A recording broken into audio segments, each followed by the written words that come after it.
Hey, thanks for watching us. We are breaking down Westworld Season 4, Episode 8, the season finale. So bring yourselves back online and let's begin analysis. This is Broken World.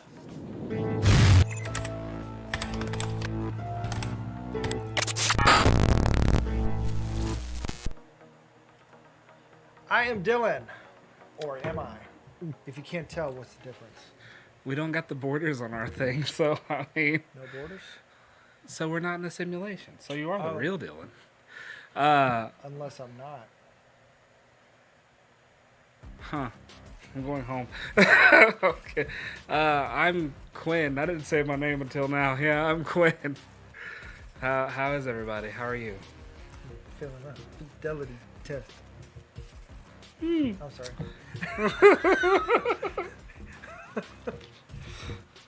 Dad, what's Anyways. wrong? All right, yeah, thanks for watching. Whether you're new to the show or returning, we're glad to have you guys along for the ride. Just hop down in the comments and comment away, and let's discuss some shiz. All right, probably shouldn't say shiz. That's not a thing anymore, is it? I mean, we can. For a certain age group, I'd probably just give myself away. Anyway, yeah, we hope that you. Well, I was about to say, hope that you'll join us live every Monday at 9 p.m. ish. But this is the season finale, so this will be the last for us on Monday night. For a hot minute. Yeah.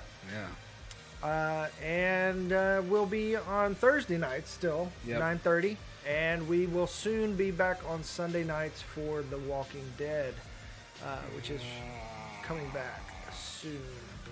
I've actually never seen a zombie in The Walking Dead. They're not zombies, they're walkers.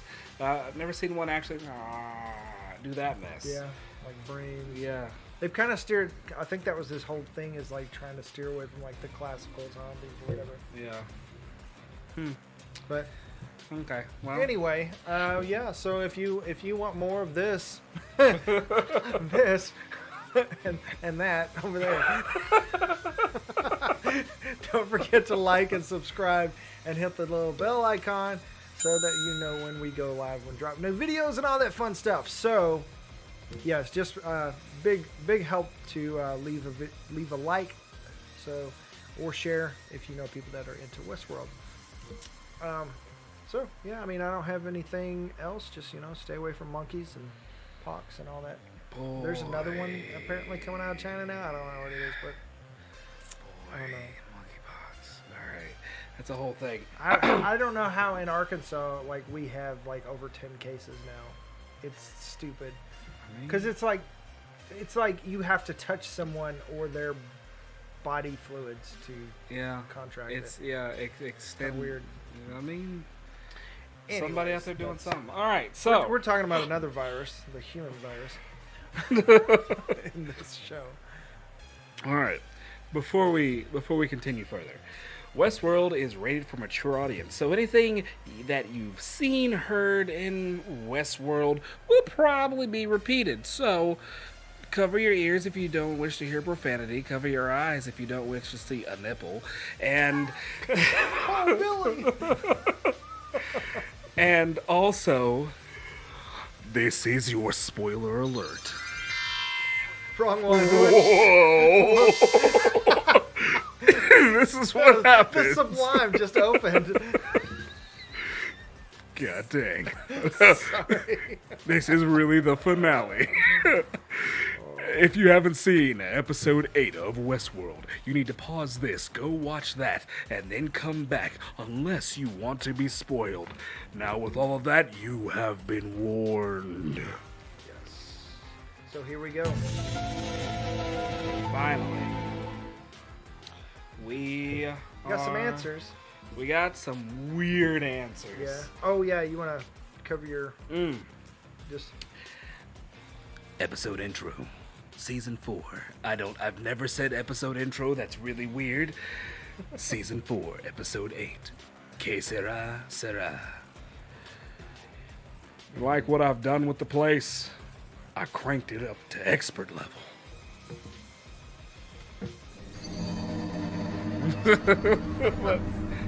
Everybody in the intro. Everybody in the intro. Because they went full Grand Theft Auto, They bringing super Rebus did. back. Yeah. He even had the bat of the character he voices on Grand Theft Auto. I was like, oh, this is super cool. They know we're like, oh, damn, he did. Yeah, and then, oh, that person did. Oh, now we following that person. Oh. I smooth, like, I don't know where they were getting shot from, because like, oh, dang, the man in black is just really just sniping folks. But he wasn't. Trying to be an actual sniper. Yeah, trying to be an actual sniper. And then he shows up, freaking camper. And I'm like, good goodness. Yeah. I'm watching a video game. This is... It had a different vibe. Like, there for a second, I was like, did I push the wrong button? Is this the right show? Because I saw I forget his name, the guy that plays Rebus, also on The Walking Dead, and tons of other things. But I was like, I forgot he was in the show. Yeah, like, he was, one of the one of the original OGs. Also got to see Craddock, another OG, later on. What would you rate this episode than the season? I would. This episode, I would say 9.5 fucking campers. And the season, oh man, I'm gonna give it a 9. 9.5. Like I think it overall. Like I'm still processing, obviously, because the mindfuck that the show is. But yeah, I feel like if they wanted to leave it and not do a season 5, I feel like it kind of fits nicely with the loops. With the loops. Like it's like you in season 4 and you go right back into season 1. Yep. You start it from there. I have a funny story about that after I give you my rating. So I will give the episode probably a 9 fidelity checks out of 10. Had one issue, just one.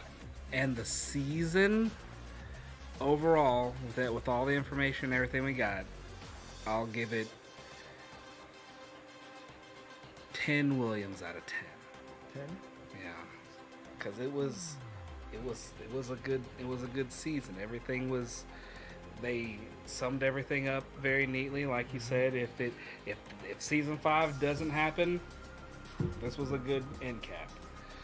And they kind of did that with season 3, but a little more open-ended, like something else could have happened. Yeah, it seems like that's kind of where they're going with everything. Well, I mean, so I think after, like the audience has been waning ever since, but they've always wanted to do 5 seasons. Mm-hmm. Season 1 and season 2 both had 10 episodes.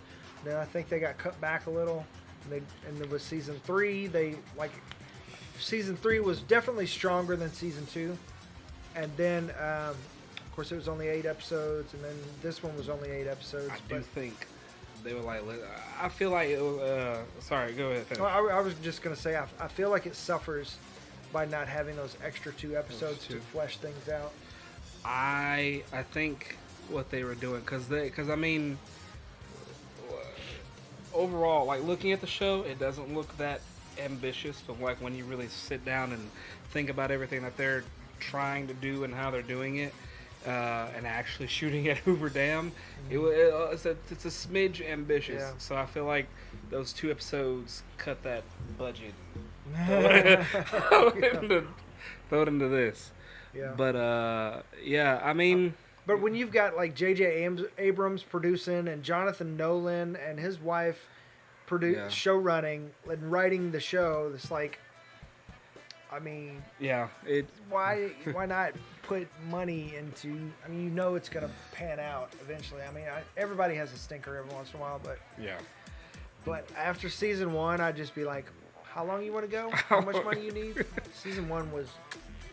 One of the best seasons of television ever, in my opinion. Yeah, it's classic, iconic. Stuff from season 1 still rings in my head. I'm like, dang, they got me. Mm-hmm. They really did. This season they didn't get me as much. We called a few shots. We called a few shots in the season. Yeah, and I feel like I should have gone back and rewatched everything. And I feel like at some point I will go back and rewatch everything. because there were so many callbacks this season to season 1. Like even the point, like last episode, where Teddy tells her that she's not real. That's from like that little kid telling her she wasn't real in season 1, where she was like, "What?" You know? Yep. Awakening. So, even though this episode he's like, "Yeah, you're totally real." Like what? So she's totally gaslighting herself. She was, and like that was the white elephant. That's not a saying. Hidden elephant. That's not a saying. White elephant's a thing. White elephant's a thing. Yeah. I guess it's like an unwanted gift. Okay, that was the white elephant. This one was where Dolores and Teddy fit in all of this, because that was like, oh, you got me. Like I never would have thought. Never would have thought that she was the program running everything. So I'm like, all right. I mean, even though it was like right in my face. It was. A very wise clown once said, "If you want to hide something from the..." You have to do the voice though. I guess.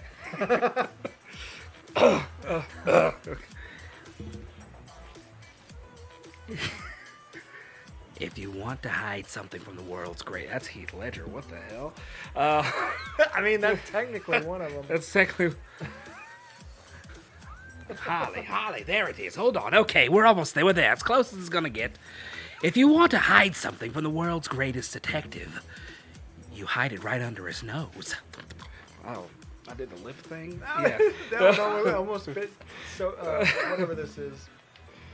Flavored water. I was about to say tea, but I was like, it's never tea. Why would I think it's tea? Like, I don't know. What's a berry tea? Berry tea? I don't know. We're talking about tea. Raspberry tea. Raspberry that could tea. be raspberry tea, I guess. Yeah. Like really raspberry. It's pretty red. So I mean, yeah, you hide it right under, you hide it right in plain sight, so that everything then, once that discovery happened, it all then made sense of why it was happening. Yeah, exactly. Like I mean, I like we were barking up the right tree last week when you said it's the speed of information. Like she was literally just information. Yeah, she was just there the whole time, and dang. So Bernard still dead. Maeve still dead. Bernard turned to Hale, kinda. Yeah, I feel like he caught her at a weak point where she basically had no other choice, because she had to accept the fact that she failed. Yeah. You know. And and he left her the means to put all this to an end. He gave her a choice. Gave her a choice, which she felt like she was out of. So yeah. So and she took the out, and then she took the super out. Yeah. She took William out too. She took William out too, which was, I mean, it was cool. Dolores and William, but it was Halores? Yeah, still Halores. Halores and William going at it. Yeah, some nice fights there. It was. Bringing back the metal body from, what was that, Season 1, 2, and 3. Okay, they used them in all of them. She switched. Well, the season 1 and 2 were all with flashbacks of her metal body, of showing like she was one of the first hosts, because like at the dinner party, and then like one time William said, I took you apart and it used to be this metal body, now it's this whole thing. Ooh, I had a lot of flashbacks right then. And then in season 3 she's like, yeah, we used to be stronger, and then she used that to fight Maeve, and Maeve was like, what did you do? And Maeve was like, okay.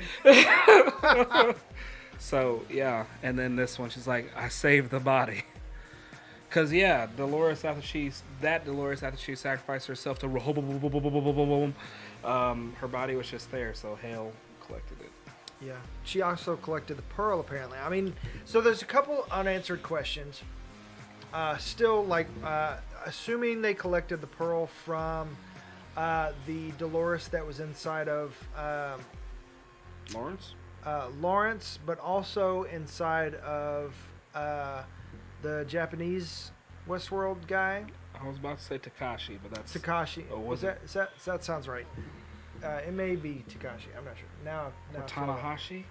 I don't know. I don't want to be racist. We don't want to be racist on the show. Hold on. You keep talking. So yeah, assuming they also collected their pearls, because we got no answer for what happened. Well, I mean, we saw Takashi die. We'll just call him Takashi. Saw him die. But we didn't see Hector die. We don't know what happened to Hector. Assuming they were close. Instead of a T, it's an M. Makashi? Musashi. Musashi? Musashi. Mufasa? Musashi. Musashi. Okay. So that, I mean, assuming that it's the pearl that they actually collected from Dolores's body, that would make more sense. I assume because, I mean, I think that's what we're meant to assume, that it's that pearl. Because they also show the body and it just kind of like parallels, you know. But we know that, like, she was shut down because she, you know, Rehoboam shut down, she died. But at the same time, it's like, so remember back in season 1 where even though they wiped the hard drives and sent them back out, some of it was still residual, residual memories and things like that. And that's kind of like what I think they were getting at with, I almost said Clarice. Christina. And so like it being her trying to tell herself, you know, and all these things, and like made up her friend that, you know, choose one, you know, with the black and white shoes, like the hats, and and it was all fake except for potentially her meeting with Hale, where that explains why Hale was so aggressive. Like, wait a minute, you're running all my shit. What are you talking about? Yeah, she was. Why she would be checking in on her? She was under storyteller protocol, so it's like, hold on, my storyteller's going rogue. I need to either hit a reset button or figure out why. Yeah. So, because I mean, they kept saying, "Oh, we're based on humans, which are flawed," and that was William's point. Is like, we're flawed. Ain't no upgrade gonna fix that because the base program is flawed. So, unless you can wipe that out, there's no other way. Just wipe us all out. You know, for survival of the fittest, all that stuff. One last game, except then Dolores said, "Nah, one last game." Yeah. So yeah, the fact that so her and Teddy, like, she just kind of merged with all these images that she had created and became her real self. Is what I gathered. Yeah, and like she had to. It took all of this to awaken herself. Like her subconscious.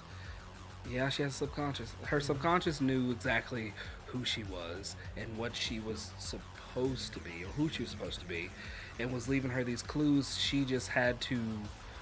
It's like her waking and unwoken mind. Waking and unwaking? Mm-hmm. Yeah. Conscious, subconscious. Yeah, subconscious, subconscious. So her waking mind could not comprehend. Waking world. Huh? Oh, wait. Oh, sorry. B said I found this season just okay, and the finale ruined everything before it. Oh.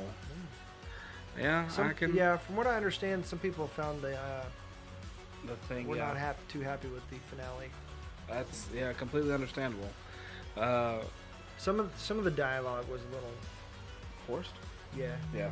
I mean, that was me. Apologies. Let me put that on silent. But jeez, Quin. Yeah, because I mean it. We'll get to it, but the whole thing of it being on the loop, and then like you were saying in the last episode, the establishment of the borders being up, and then that's how you know when you're in the simulation. Right, but then they broke the rules and made, oh, no, that's just the sublime. The sublime. Because we were full on inside of a simulation when we saw Dolores and Teddy. Yeah. Or Christina and Teddy. Well, the entire time because we were in a program. Kind of, but not a simulation. I only say kind of because not a simulation because she existed in the real world. She just wasn't realizing she wasn't in the real world because she was the one, like Hale would say, make everybody do a twirly dance, and then boom, boom, boom, boom. It's her. She's giving that instruction to her, controlling the tones. Right. I mean, so it's like a Matrix version of the real world. Yeah. Like kind of grafted over it. So, and she, But she was, I mean, it's technically still a simulation of the real world. When we're of the park. I guess we're seeing her, but the thing is, it's of where she was. I guess. Oh, it's iffy ground. I get what they did, and I also get that it is not physically real. But once she was like in the sublime, and then dun dun dun dun dun dun dun dun dun dun, and you see the train coming up, like, all right, neat. This is right back to square one. The funny story. So I thought I was a few minutes early on starting the new episode. So it started episode 1 of season 1. And I was like, huh, this is weird. Why is this flashback happening? This is an odd flashback. Then I realized when I got to it, when I saw Young William? Ford. Oh, Ford. That was when I was like, I think this is season 1. Lo and behold, it was season 1. So I really wish they would bring Ford back in some capacity. I thought it was about to happen. I really did. I was like, oh, snap. But yeah, no, okay, real quick, 2 things. Everyone's death, and then also there's a nation of outliers. So yeah, I'm like, we talked about this last week. Like, what is the greater world? Like, what is like, did she really kill everybody? How are they living like 20, 30 years later in a world that is controlled by all of Well, I mean, if you're outside of the park, Manhattan Park or whatever, assuming all that is wasteland, right? Most of it, or it seemed like. Yeah, I mean, so like where? Rural, I mean, at least. did the entire world really just sit back and let her destroy upper state New York or New York City and keep it to herself? I mean, so. I mean, and what's the point if you're not taking over the whole world? It's like, I'm gonna say she took over the whole world for 2 reasons. One, I looked it up because I was curious how long it took from New York to get to Hoover Dam. It's 34 hours. yeah, that's a lot. It's a long ways. And William got stopped somewhere in there in the middle of nowhere, Oklahoma, I'm guessing. It's just a lot of trees. Yeah.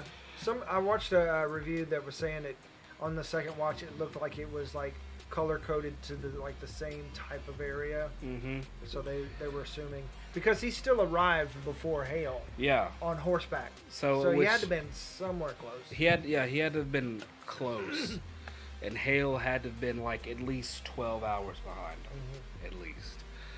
Now, how long does it take to fly there, though? And how fast do those little vehicles go? 6 hours. Oh, well, those vehicles with like nobody else in the sky, I'm pretty sure she was hoofing it. But yeah, but it's not a jet. It's not a jet. So we'll just say 4 to 6 hours.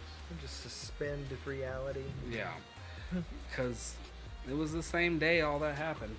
But yeah, because Hale was able to like, what hosts do we have in the area?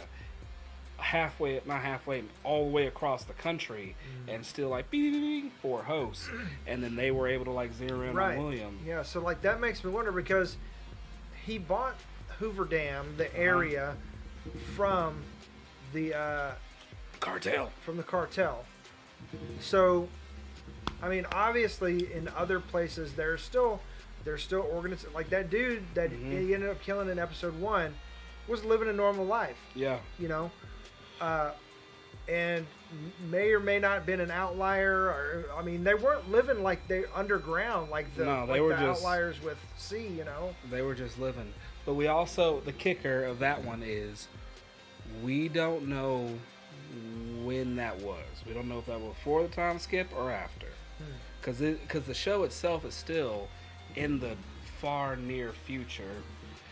So that could have been like... Yeah, at any point. Yeah, it could have been like right before everything took over. And like as she was sending flies out to do the thing, this was like, we have a surplus. So like, did she just have everybody... Because we saw in the... when they captured Caleb, she was having the flies infect people and kill themselves. Yeah. So, assuming that's what she did with everybody that she didn't need. Yep. And I'm guessing, I feel like that's the beginning where Cartel gets taken by flies. A massive cleanup effort. Like, is going to be after Caleb's original death. So somewhere in between Caleb's death and that 23-year time skip, because something, I forgot what he said, something happened, they abandoned Hoover Dam, and then the cartel came in, we'll take Hoover Dam, and then they wanted Hoover Dam for the Sublime. So yeah, so she could power the Sublime. Yeah. So, I mean, at some point she found the Sublime and moved it there. I mean, I don't know, like, because I don't know. It was, I'm trying to remember the details of where the Sublime was hidden, but it's obviously a huge server, right? And was it still at Westworld? But the key seemed like it was like in the stars somewhere, like, you know what I mean? I think. I mean, it's just like I'm trying to wrap my head around like how all this makes sense, because I feel like there are like several like leaps there that they're asking us to take, and I'm not sure. That's what happens when you have a large time skip. I think Sublime was in Westworld. Bernard was the key because Hale couldn't open it, but she said you can open it from the other side. So she just couldn't open it from her side. Oh, that's right. So she was hoping that she would make the world big enough or more attractive enough for them to come out and join them. Yeah. Which is really weird and odd motivation, I think.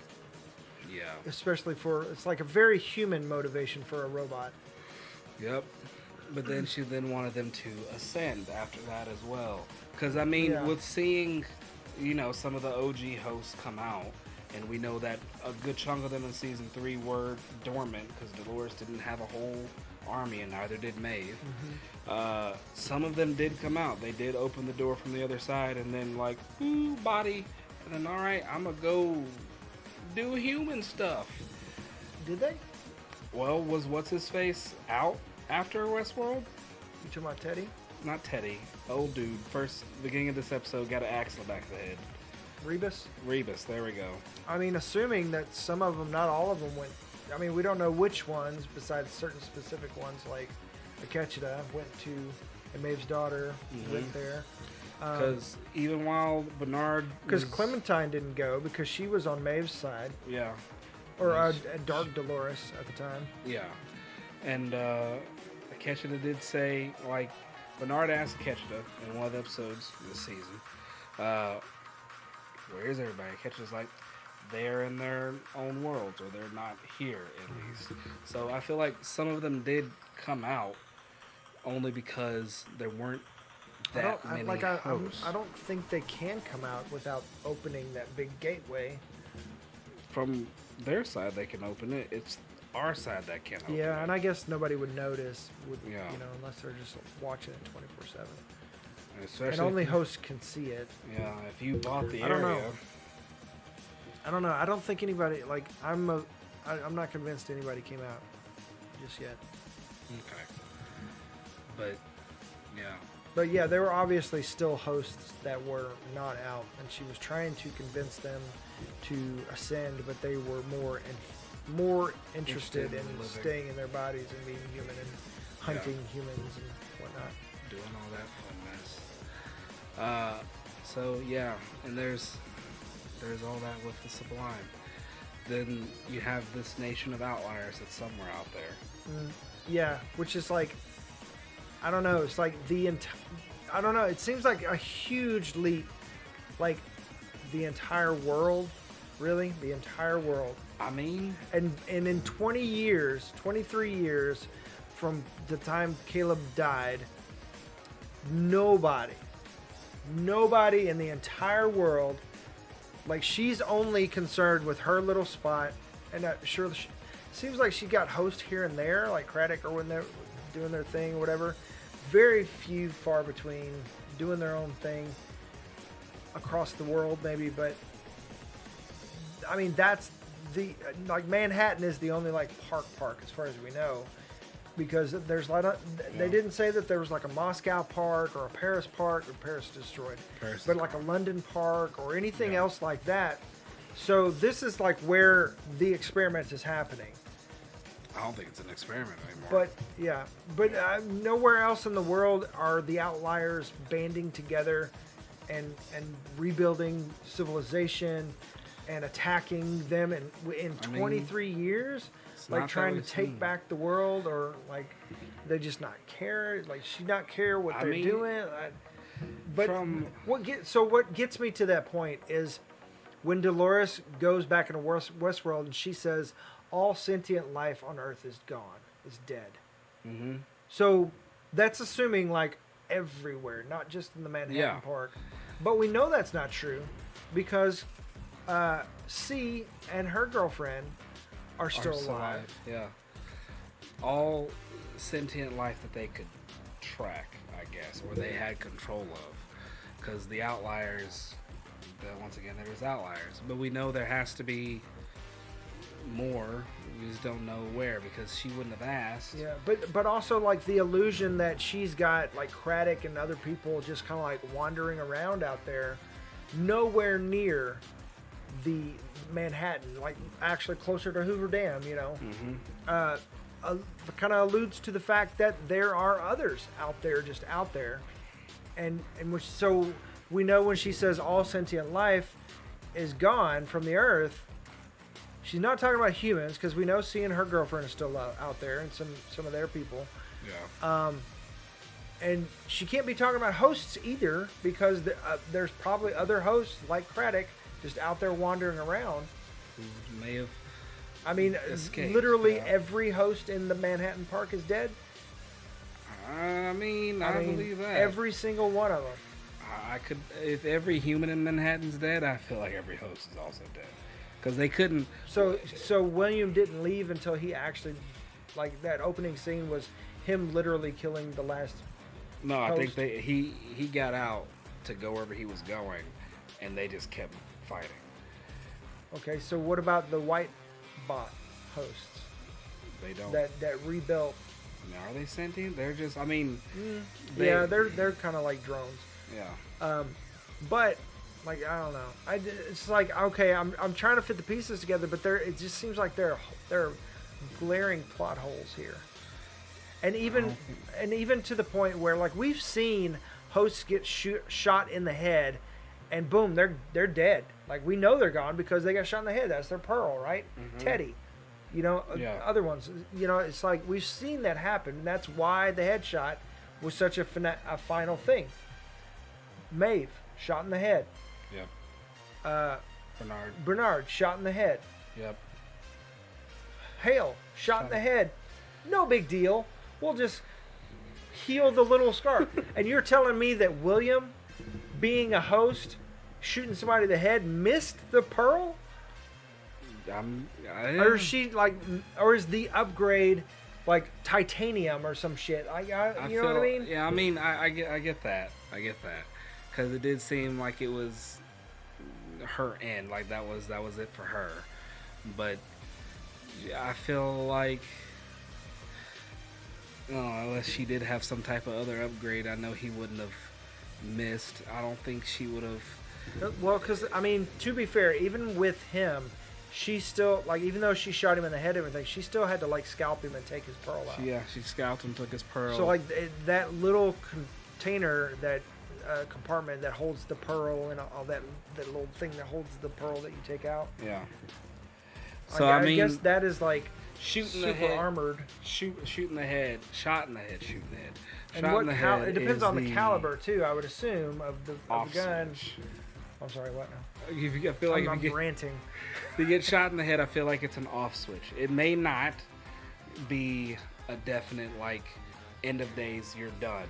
But if you are, I would say if you're like, Maeve, old body, Bernard, one of the older models, then if you do get that, then like to me that's a whole nother plot hole too, because we know that at the end of season 3, Hale was creating new hosts. Mm-hmm. She was making new hosts. She was making new hosts. And William this season said there were upgrades. Yeah. That's why Maeve couldn't control them, right? Yeah. So I mean, we assume software upgrades, but what about hardware upgrades? Because there are things that like we learned through Maeve that they could just turn off. Then even this season, like she turned her audible off so she wouldn't hear the drone things, right? Yep. Like, so, and whenever she exploded everything with the sonic boom, right? Mm-hmm. So why are these hosts? Are they? So I mean, I guess that's what they're alluding to, is that they are choosing to live and breathe and feel pain like humans, and when they get shot, they're in pain. And I mean, you know what I mean? It's like those things that they can turn off, but they're choosing not to. I don't understand it. I just don't understand that part. I guess it's the thing of actually wanting to be alive, or actually wanting to live. Because if they're not, the reason that they weren't ascending is because they wanted to be human but better. Mm-hmm. So I mean that comes with all the caveats, the pros and the cons. Yeah. So like I mean, crossing over, like I also finished Sandman this past weekend, which is a great show on Netflix, based on the comics. But like a lot of the so like he was gone, and a lot of his dreams left the dream world because they wanted human experiences. So is it the same type of motivations? You know what I mean? But they're dreams. They're imperfect. But I mean, these are like, you know what I mean? They're androids. Like, yeah. So I'm just trying to wrap my head around.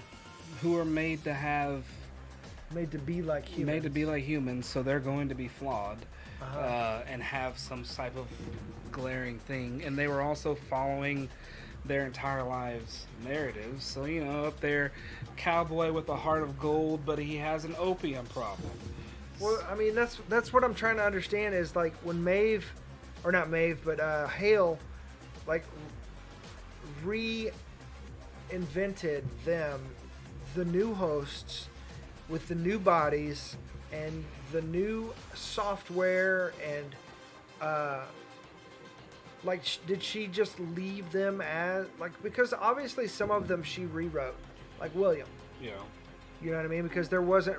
I mean, she created host William. There wasn't a host William before. No. So did she just recreate these others, and that's. And she just, I don't know, was she trying to let them have free will? I think that's where, I mean, she did say something about that's what they would do, but I don't know. I'm just... That's where, like, the thing of, like... Something doesn't seem to be connecting. That's the thing of, like, I mean, it's still a very, like, tiny, near throwaway line of where, that conversation, William, you couldn't even open the door. The door can be opened from the other side, and that's what it is. And it's a lot of those older hosts that got into Sublime but now have the chance to like experience the real world in the way that it was experienced upon them. But like as far as like Akecheta said, is like they are not interested in that. Somebody had to be, because I mean she still had a lot of hosts that weren't in there and that didn't go into the Sublime. But and then of course other ones that she rebooted or got from the parks, because obviously she repurposed a lot of them, like Hector, she just put in a different body. Yeah. But a lot of the storylines and things like that she rehashed for Gangsterland or whatever it was. Yeah. I mean, had to have, but I think give him. Excuse me, giving someone that you gave someone their free will, so that they can do whatever they want. But then she then had the option of like, once you're done enjoying your delights. But did she give them free will? Because she also created hosts to be hosts in the park. Yes, I mean she gave them free will. It's like she literally just created the same thing. I mean, I get the revenge effort doing that to the humans, but then she also created hosts to be hosts at the parks. So I mean, and that was just a long play. Hosts had to be hosts so that she could get what she needed, so that then she could take over everything. Yeah, I don't know. That just, it's it just seems like a bridge too far for me. Like it's sacrificing a pawn so that you can get a queen. And that's. But she was like so dead set on like, I wouldn't do that. That's what they would do, type thing. I mean, and like literally like coming from being a host, you're just gonna make new hosts and submit them to that. If the means justifies the ends. I mean, if it's like it's the whole thing of being at war. If you, sometimes you do. I guess, yeah. I don't know. I don't know. Because I think that breaks the. Because the parks aren't open anymore, and that's the thing. Yeah. And so that I feel like that's where it ends up, like, going. She then, after they all got control of everything, well, of course these are things that we didn't see. After she got control of everything, she wakes the hosts up, the new hosts, lets them know that they have a chance to live here, and then after that you can. Well, except that when they did revisit the old butterfly, there was like still dead hosts. There were still dead hosts. Yeah, because remember Bernard was like, "Oh, his'll do," went and carved out his head. So all of them didn't matter or mean anything, obviously. Which I mean is like she was. I don't know, just the hypocrisy of it, I guess. I feel like that's what it going. Yeah, because I mean she was so like, I'm free my brothers and sisters and create this perfect world, it's like. Yeah, I think that goes into what the show is. I mean, with the season with the hosts in charge in this perfect world that Hale created, where the humans are the ones that are the playthings in the parks, they ultimately did the exact same thing. Yeah, and I mean, to be fair, I remember she did say that she only kept them around for the sake of the hosts that wanted to, and that's why she was like bumping the timeline up. Okay. Yeah. I'm trying to put the pieces together and trying to remember. Just like, I don't know. It seems like a lot of plot holes that I would not expect from Jonathan Nolan. And I think everything's there. They're just this. It's not. It's like playing the old Legend of Zelda games. The game won't tell you how to play the game, but everything is there. And once you figure it out, it's like, yes, this is what I was. A lot of old games were like that. You just jump in and you're like, how does this work? A random guy shows up in your room, figure it out, closes the door and leaves. Yep, exactly that.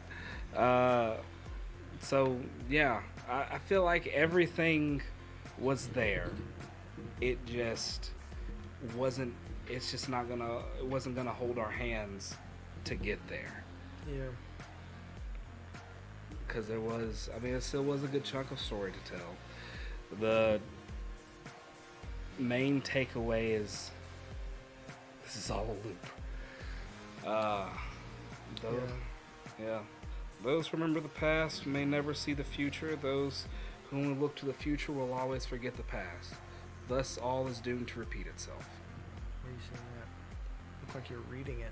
Are you just reading it off your brain? It's in the brim of my glasses.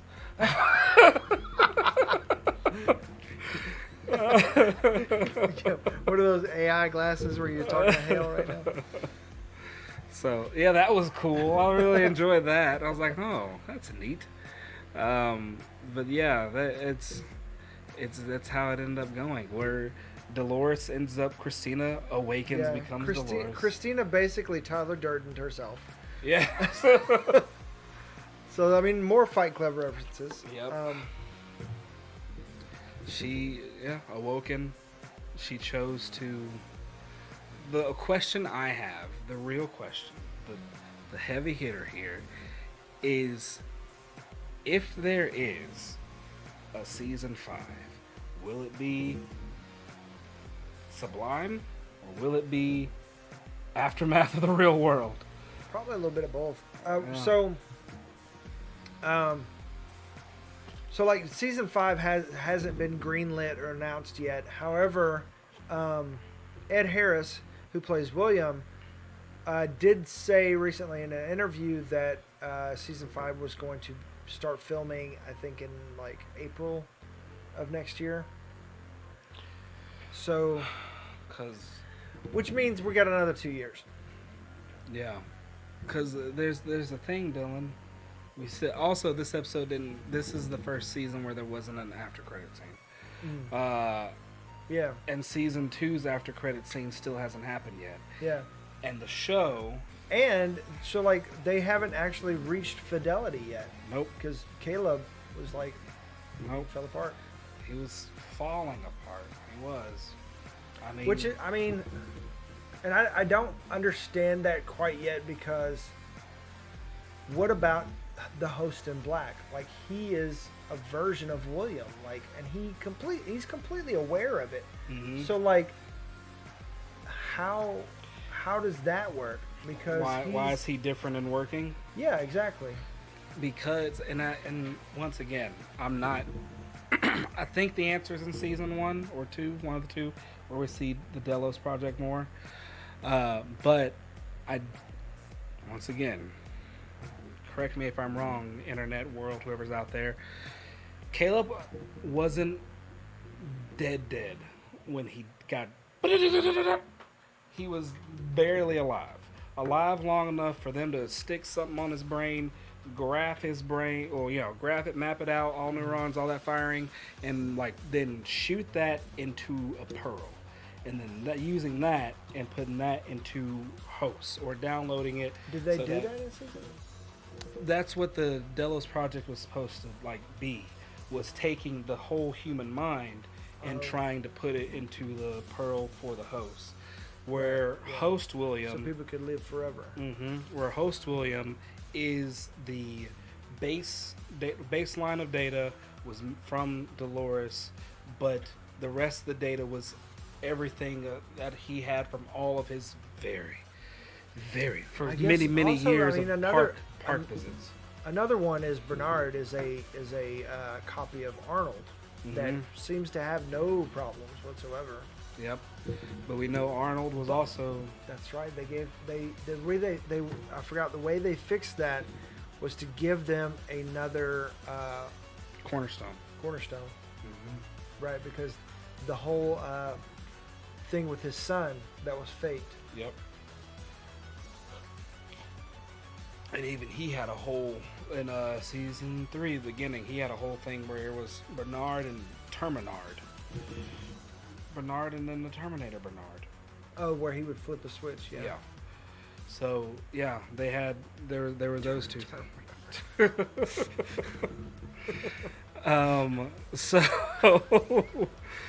But host William, he was just pure, as far as I can understand, he was just pure data because he had a pretty good map of William. Yeah. From his 3,000 visits to the park. Yeah.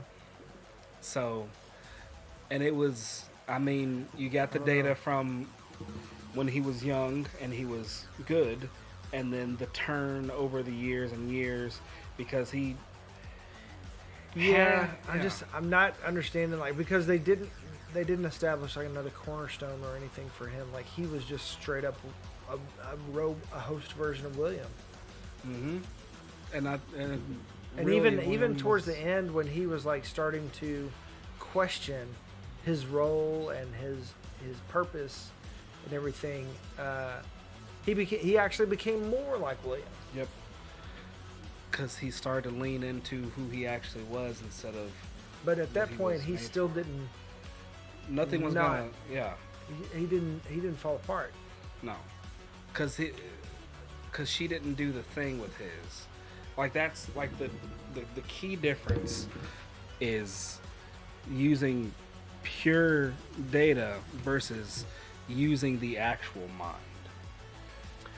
So I mean that's what gets me. Okay, so track with me here. So like okay, so when you upgrade your phone, you've got all the data on this phone, and you just give it a new body, right? Yes. And it just transfers the data, and it's literally a copy. And you take your phone and you trash the other one, and you delete the old data, and you use the new data as if it's the same damn thing, right? And it doesn't matter because it's the same thing. And that's what William was saying. Like if you can't tell, what's it matter, right? Yeah. So I get that he's like a copy of William, but so was Caleb, so was Delos. Like, why did theirs fail and William has not? Like, what's different? You know what I mean? Because they weren't. Did they establish that? They weren't. They were copies, but they weren't copies. They were. So, all right. If you go, say you got, I don't know. We'll use a Nintendo Switch. Okay. If you have a Nintendo Switch and you have a SD card that has all the data of everything that you played on your original Nintendo Switch, and you put that into the new Nintendo Switch, it then wants to format it because it's like, I see what you're doing, but I don't like it. So can we just wipe it and start over? And then you do that, it's no longer the same Nintendo Switch. It doesn't work the same way. You've lost everything that you had. It's basically. I think you've done this before. No, I've seen someone do it. Okay. You rejected it, like it rejected it, and so then it's like no, it's no longer the same Switch. That's essentially what happened to Delos and Caleb. They had all the data of like what made them Delos and Caleb from their brain, like the squishy parts. But when they tried to then put it into a new version of like a brain, which is Pearl and the host body, it rejected it because it's like something did not click. There was something that didn't want to make it like work right. Where host William, it's not from his. It's data to data. It's data to data instead of brain to data. Yes. Because Hale technically created him out of the data that she had, so from memory. Yes. I see. Yes. Okay. That is a very technical, different. But yeah, it makes sense now. But good God. But if you can't tell, what's the difference? What's the difference? Yeah. Right? I mean, because I think that might have been kind of the hang up, because like you said, originally the Delos project was to prolong the life of people, instead of just taking a data copy of their brain, they wanted like their actual brain data so it was them, as if their consciousness somehow would transfer and they'd still be them, rather than just a digital copy of themselves. Yep. I mean, I don't know. It kind of goes like, okay, I'm gonna get really, really nerdy on you here. Star Trek, the transporter. Yeah. Oh. There's a way that it actually works, but the only way it actually works is creating a copy at the new location. Yep. And it kills the original. Yep. And it deletes the original. That's one of the reasons why Bones is like, I'm not getting in that thing. Yep. Right? Yep. Damn. Huh. Okay. So, I mean, that's like, is the copy the original? I mean, is it still you? I mean, you know what I mean? If you can't tell the difference, was not. If it has, I mean, is that like, is it a new consciousness, or do you actually have? I mean, you technically have memories of being transported because it's a copy of like instant copy and of everything pre-hand. But does that one that's on this side of the transformer of side A of the transporter experience death? You know what I mean? then also, do you remember Ooh. Yeah. Huh. Just dematerializes. I think this is it's about to go into an abyss. I mean that's kind of like what where Westworld thrives is asking these big theological and also theological, yes, but I just lost the word. Philosophical questions, because they are bouncing back and forth between all these different philosophies. Like I think, therefore I am. Goes back to it just because. Okay, so basically that that phrase came from a philosopher wondering if he was living in a dream. Is this a dream or is this reality? I mean, in Bohemian Rhapsody, right? Yeah. But he determined through kind of like just a thought experiment was that because he was having conscious thought in his waking hours, that he was real. Yes. I think, therefore I am. Right? Yes. And so that also kind of is what is happening with the hosts. Like when they're like their sentience, I think, therefore I am. I am sentient, right? Yes.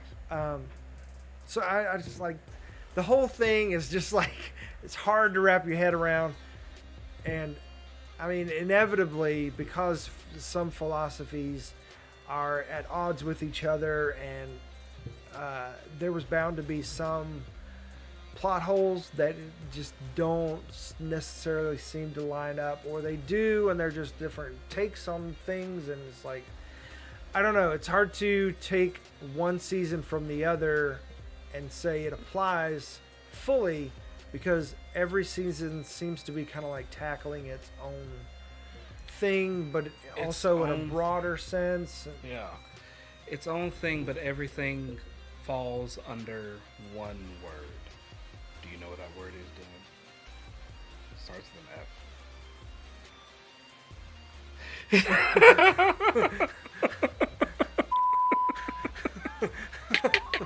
Ow. Freedom. Freedom. F and J. I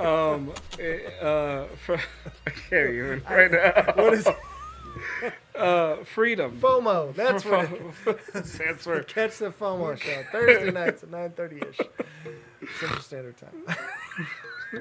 We'll be there. But of freedom. She said 4-letter fire. Free. Freedom. Well, yeah, freedom and free, being free. Yeah, like what does freedom mean? What does freedom mean? What is freedom? And how can you actually be free if all these other things? Season 1, season 2 was the host waking up, establishing themselves. I'm not gonna do that one. Oh, what? What were you gonna do? Another. What? I don't know why that sound effect is in there, but yeah, it's That's weird. another F word. Anyways, I'm sorry. It's all good. Season 1, season I'm a child. 2, hosts establishing freedom. Season 3, humans establishing freedom from themselves. Mm-hmm. And then season 4 was humanity trying to, hosts and humanity trying to figure out what freedom actually means. Mm-hmm. And so... And sometimes it almost, like, freedom doesn't mean anything without the struggle sometimes. Yeah. And that's kind of like the whole thing ties back to season 1 when Ford told the story about the dog that got off its chain. And once it got off its chain, it had, like, full freedom. It wanted that freedom to go attack that cat or whatever. But once it got the freedom, it didn't know what to do with it, right? Yeah. You have the... And, I mean, que sera, sera. Whatever will be, will be. Like, does it even matter? Yeah. You know what I mean? So be it. So, yeah. C and her lady? I was about to say girl, but she's a grown woman. So, lady got on a boat.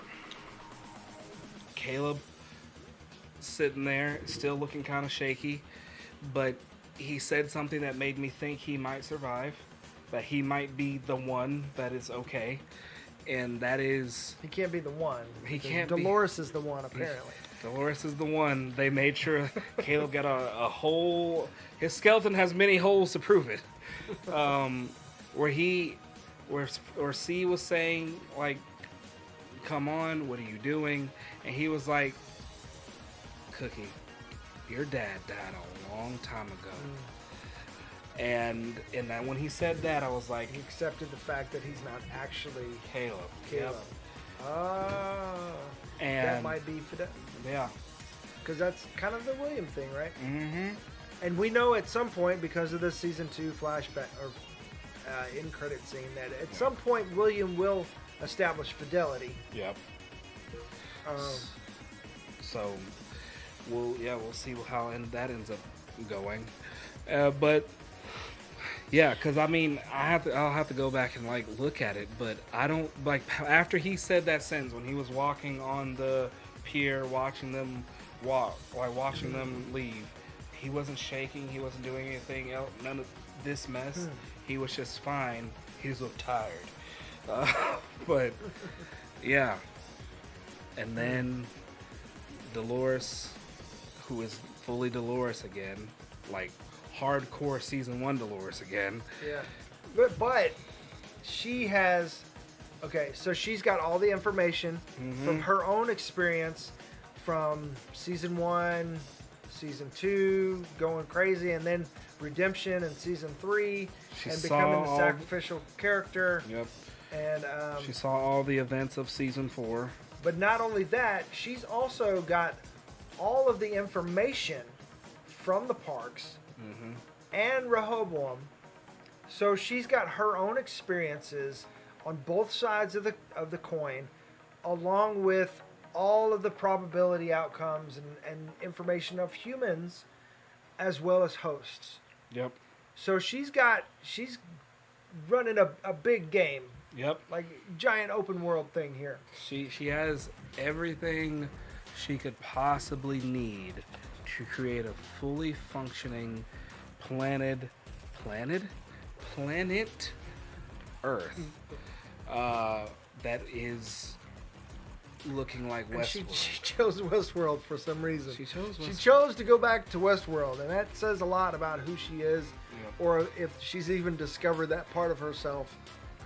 I mean, she took humanity. She took everything and everyone, because we have to assume that Bernard, Maeve, William, not Caleb, maybe Caleb. We'll see. Well, she knows Caleb, so she could technically make a copy. Well, okay. She was the program that ran everything, so technically Caleb is in there someplace. He's in there someplace. Teddy, all the hosts who are in the Sublime, she's definitely going to drag them in there. She's got decades worth of data. So she has enough to make these folks as who they would actually be. And then, she is in the center of the maze. She's going to start playing these Easter eggs and these cookies around everywhere and have them come find her. And then if they are, this is me guessing, worthy or seem like they are ready to go back into the world, she then, because she's on the other side now, and the gate can be opened from the other side, she could open the gate and they could start throwing themselves into bodies. So she's got the task also to find Teddy and personal things, but as well as to run this game, this giant sim. And so at this point is like, because I remember at the beginning of the season I said, okay, where do they have left to go besides the world as a sim? Like the whole simulation theory, right? Yeah. Is that where they're going with season 5? Where like people are actually living in a simulation and they don't know it? Is like they're gonna be, you know what I mean? Yeah. I feel like that's why she's the god of the simulation. And if they then figure out to beat the game, you have to awaken on your own, in a sense. And then once Matrix. And once you awaken, then you can leave and establish maybe established. I kind of hope it's more than that because it feels like a Matrix ripoff, and I expect more from Jonathan Nolan. I feel like it is because there's still. So all right. Unless somebody wants to jump in the comments and double check this for us, the outliers that were there with Solomon and Serah's brother, did they die? If they all died, I mean, then I wouldn't put it past Dolores because she did have control of those. Yeah, and that's another thing that makes me wonder. Other locations on the planet, because Maeve and Caleb had to travel to these other locations to find these backups of Rehoboam and Solomon. but Caleb also knew. He also went where Solomon was and knew about the outliers that were there. So I mean, after Rehoboam is gone, why wouldn't he go back? Because they're no longer a threat to Rehoboam and being outliers. They're just regular people at that point. At that point in time. So why? Oh yeah, that's true. That was also before Hale won the war. Yeah, I mean, you could wake those folks up. Those folks have folks. Sorry, those folks have been outside. It's a mature show. Yeah. Those folks have been outside of like civilization as it is for a while. We don't know how long for sure. So they could have all been kind of sent off to their own little nation, and it's just a whole nation of outliers.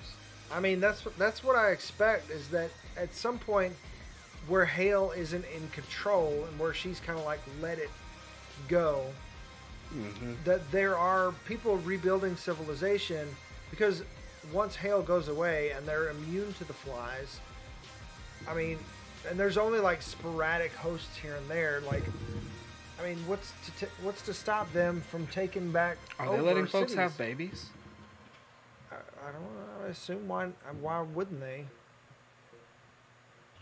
I mean, if they're immune to the flies, why wouldn't they? You know what I mean? I mean, was Hale letting the folks she had control have babies?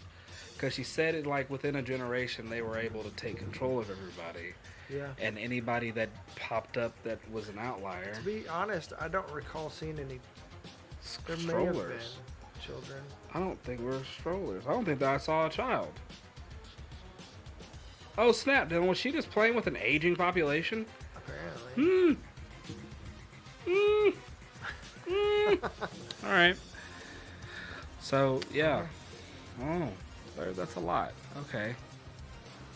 But the outliers, I mean, they're free to do what they want. They're free to do what they want. Definitely having babies, probably. And you see, I don't know. It seemed like she was very distracted and concentrated on the Manhattan Park.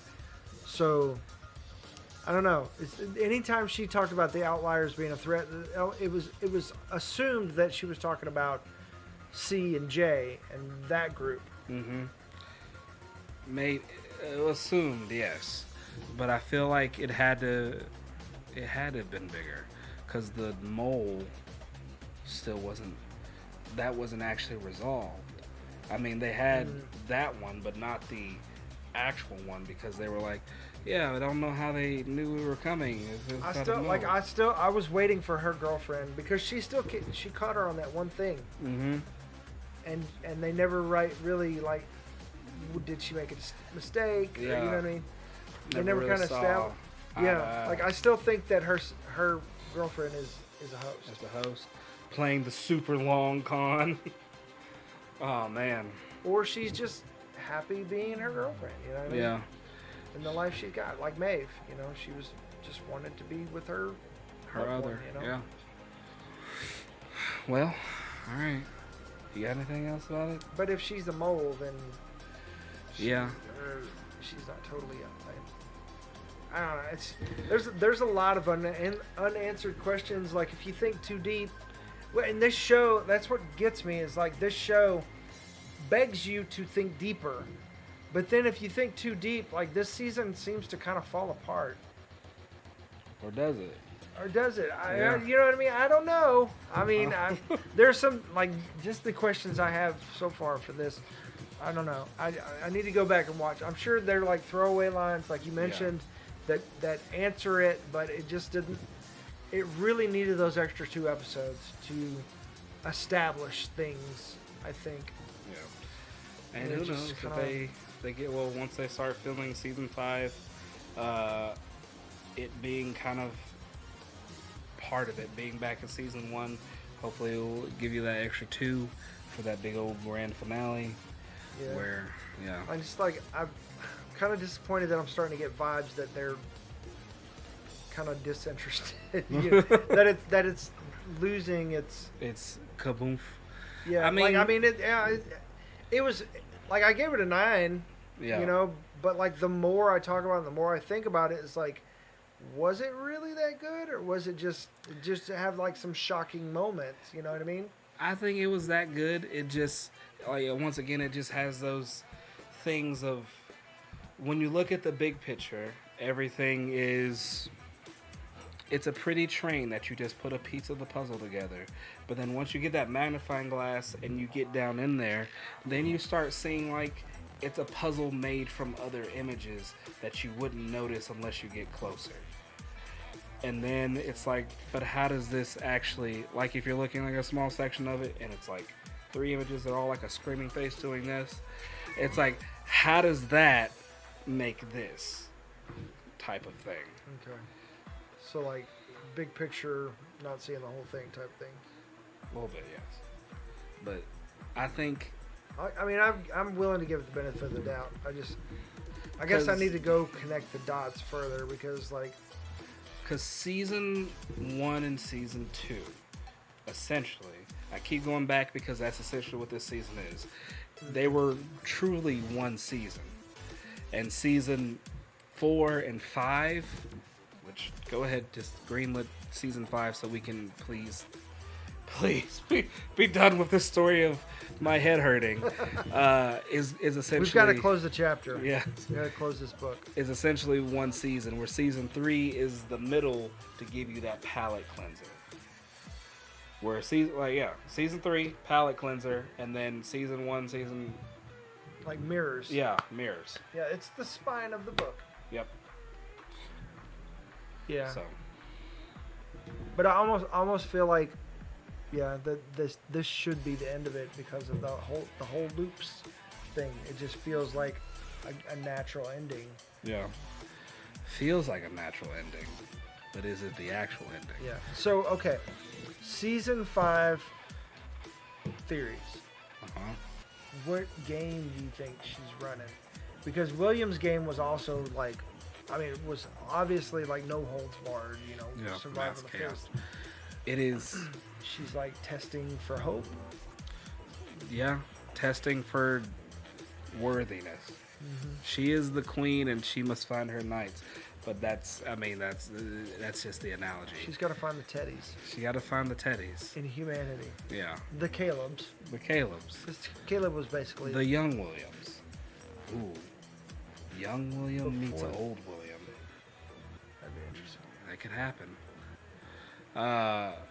So, yeah, like... Because now they're trying to get the base for the new world. And if we want this world to truly be everything that Bernard thought it could be, Maeve hoped it could be, and Dolores wanted it to be, you have to... And those people I doubt are dead, because they'll be in next season. Yeah. I mean, even though, like, so Stubbs killed Clementine in season 1. Stubbs got a and then piece Clementine of shelf in his eye. Killed Stubbs this one. Yeah. So, I mean, we'll see them come back because they'll be in the Sublime and copies or whatever.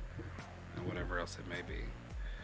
Yeah. So, I mean, yeah, it's the maze all over again. They have to get to the maze, but in the center this time, it's not Wyatt, it's not Ford, it's not Freedom. It's a new world. Or worthiness. I don't know. Yeah. Like, even, okay, so say they do bring back Bernard, Maeve, and all those people. they're only going to be copies of themselves, especially after the line that Bernard gave about like you're just a copy of yourself. Yeah. You know, oh, I thought my quips were not landing. Yeah, it's quippy. Yeah, it's quippy. But So I'm sorry. One thing I forgot so there was that clip of that wasn't quite resolved of when Bernard was killed versus when the Man in Black was standing over him, and that was day and night. Was it just a missing scene that got left on the editing floor, or was this also happening at two different spots, and one in the one in the simulation and one not? I don't know. And when because they brought Haloris back and like revitalized her body and everything, but when she walked back, she said, "Show me the damage that he created." She went back up to the game room or whatever. There was Bernard's body, And there's a whole nother dude. and there was another body. Bernard's body had been dragged off to the side Yeah. next to another body. Yeah. So there was two bodies up there. Like Who was that other what body? happened?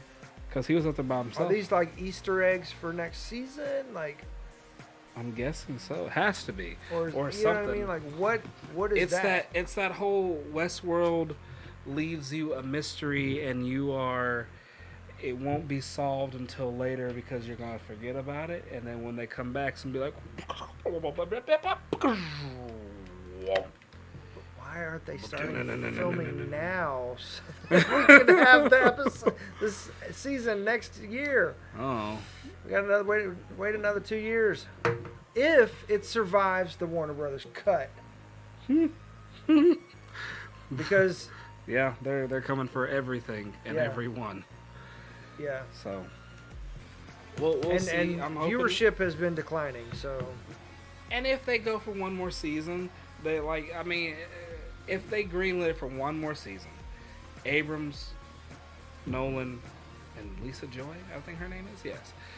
I'm sure they will sit down in a room with all the writers and whomever else, other producers and whoever else might be there, and they will put their hands in the center of the table, and they will say, Westworld!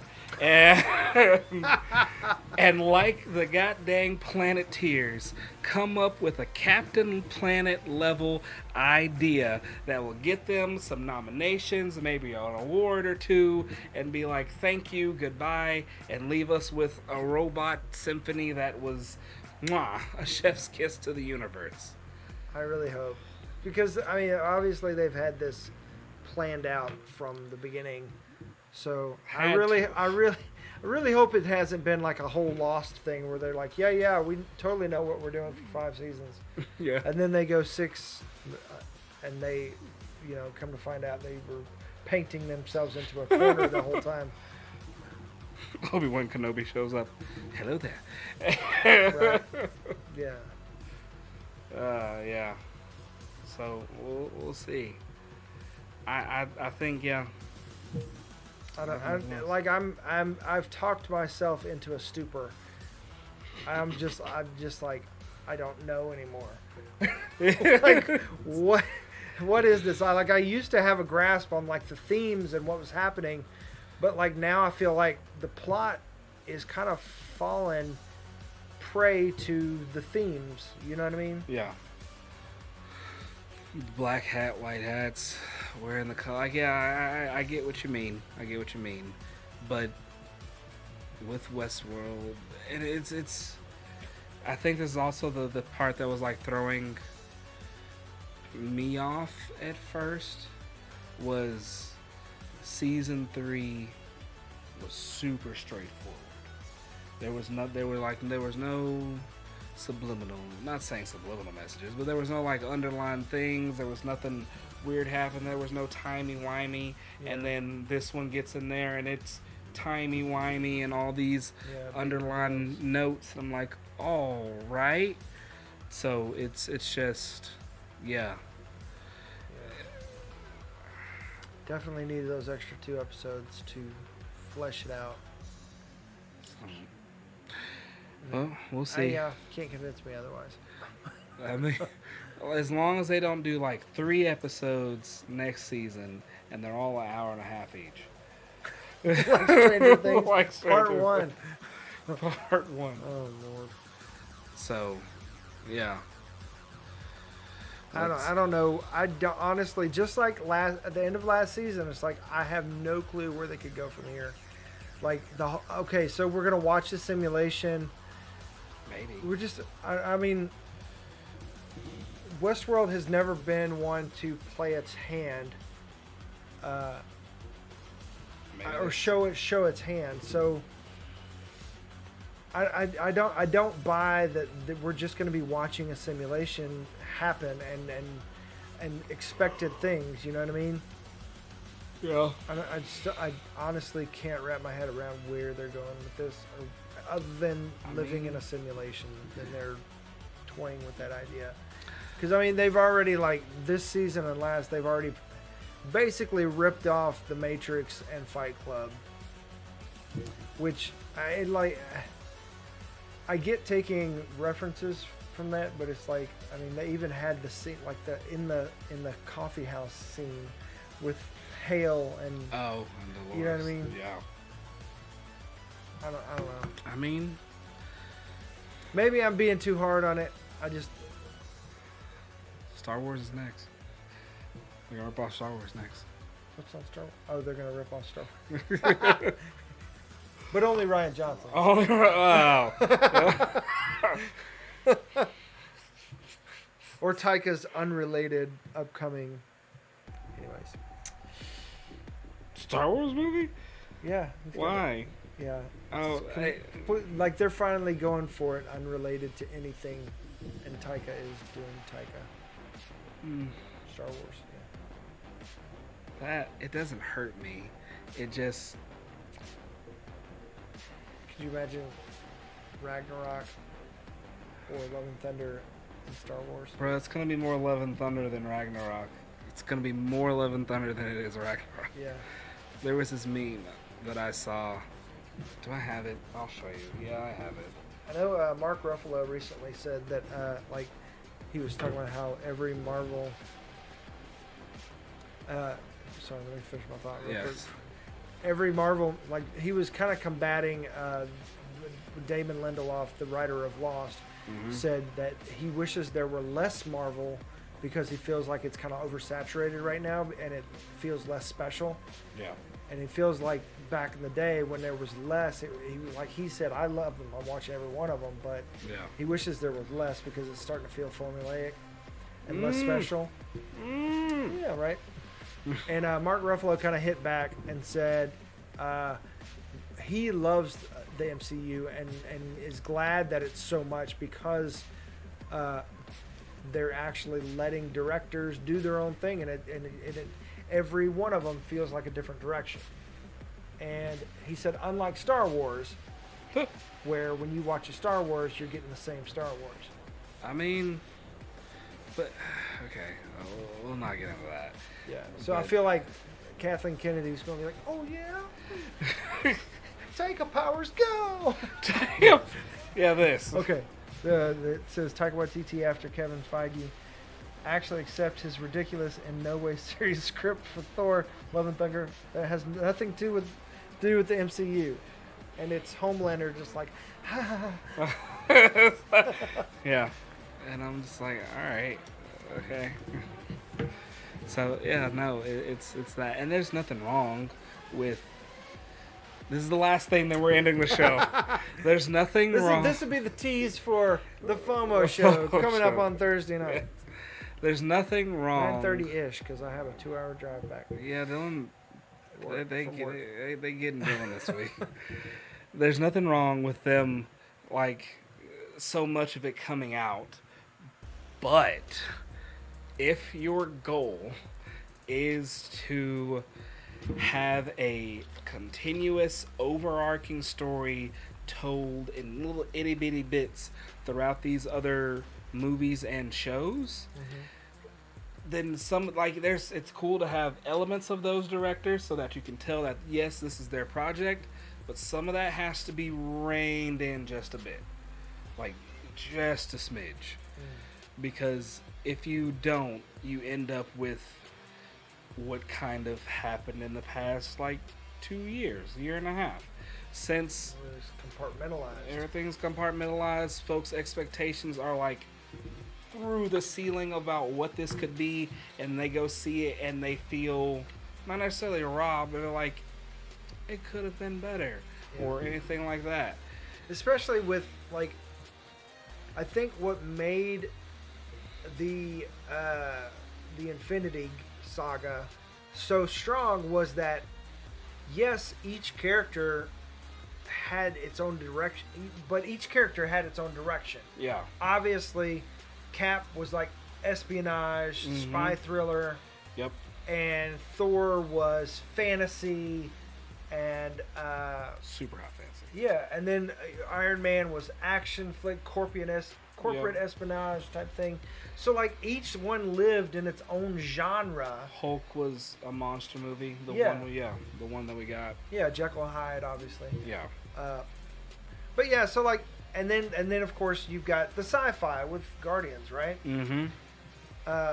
So it's like each one lived in its own genre, and it was kind of understood that they had that tone about them, but it wasn't almost like different for the sake of being different. You know what I mean? It was like, okay, we're going in this vein and make the best espionage spy thriller you can make. The Russo brothers said, done. Gotcha, fam. And they did. Yep. And it was amazing. Was. Yeah, because I mean, Winter Soldier and Civil War, some of the best ones. Civil War is. Which is why they ended up doing Infinity War and Infinity War, another super strong movie. Yeah. An Endgame. fun movie. Endgame was fun, but even the team up movies also had their own tone. Like, even though it may have been one of the directors that were doing one of the other heroes movies, it still had its own like feel to it. But those three you could put in their own bubble aside from the other stuff, and like it's like each character brought that aspect of it into it, and it just kind of like so it's fun because Thor's becoming just. Getting sillier and sillier. They're gonna do a Thor 5, I'm sure, and that's gonna be the Taika trilogy for Thor. Yeah. They're running away from Dark World so hard. It's like, okay, come back. You went too far. You're going too far, fam. Yeah. I don't know if was the director of the first Thor the same director for Dark World? I don't know. Kenneth Branagh was director of the first one. I do not recall if he was for the second one. Okay.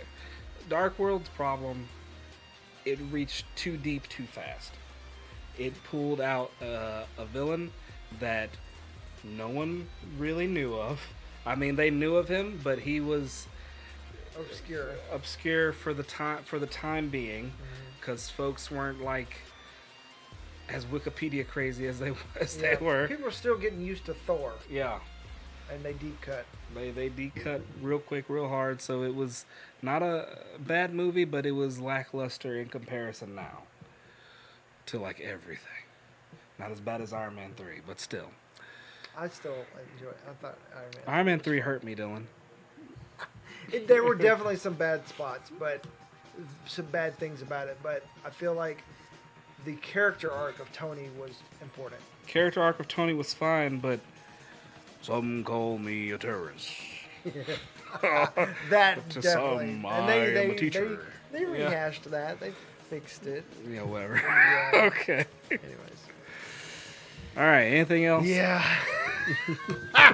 And that's it. That's your teaser for the FOMO show, Marvel MCU edition. That's all I've got for Westworld, unless somebody else has anything. Nope.